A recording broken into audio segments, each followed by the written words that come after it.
Welcome to my video update for this week. Just a brief update about what are three key priorities for school improvement this year.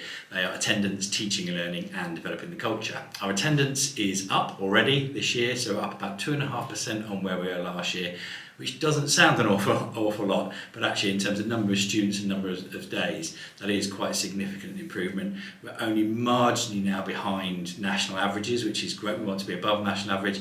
So please, just another reminder, if your child is poorly, feels a little bit unwell, send them to school. We'll look after them if we need to contact you, and we will do that. And if there's a more long-term injury, again, please contact us. We'll put a risk assessment in place and we can get the student into lessons. The amount of students who go on to become persistent absence is falling, but almost entirely all of them have missed some lessons, some learning, and then their mental health and anxiety start to increase. So please get your child to school whenever you can, and we will look after them. In terms of teaching and learning, we've introduced a new instructional coaching model where we've trained coaches to work with other teachers, and that's been rolled out. That's bringing about some improvements in the quality of teaching and learning already.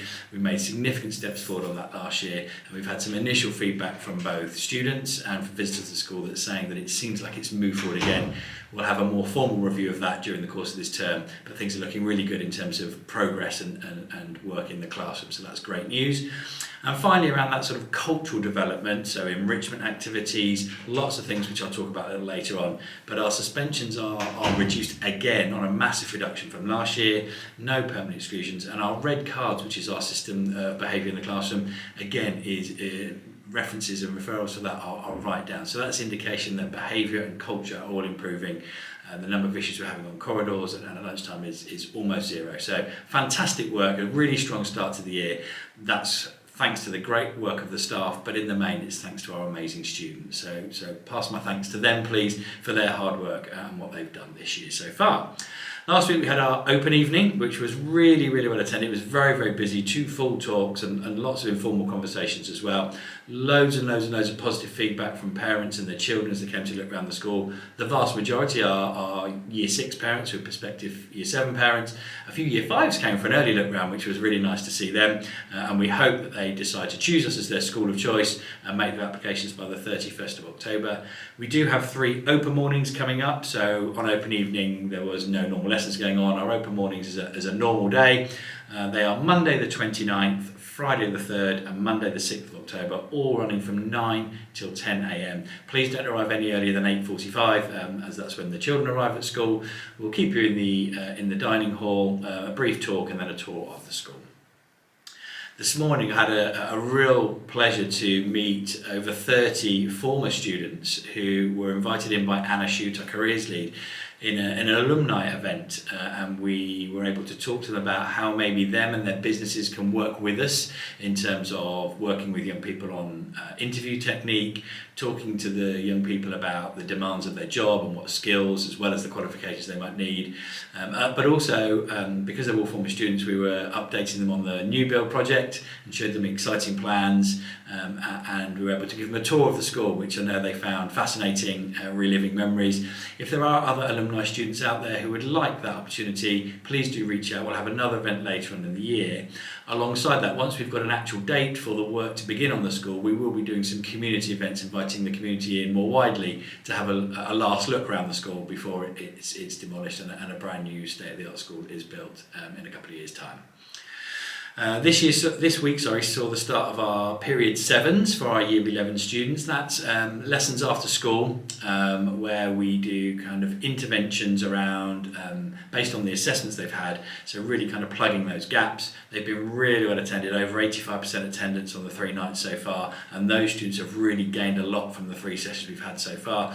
Please, if you're a parent of a Year 11 student, make sure they're attending their period 7 sessions, because that input is really important in preparing them not only for the mocks but also plugging those gaps ahead of the exams next year.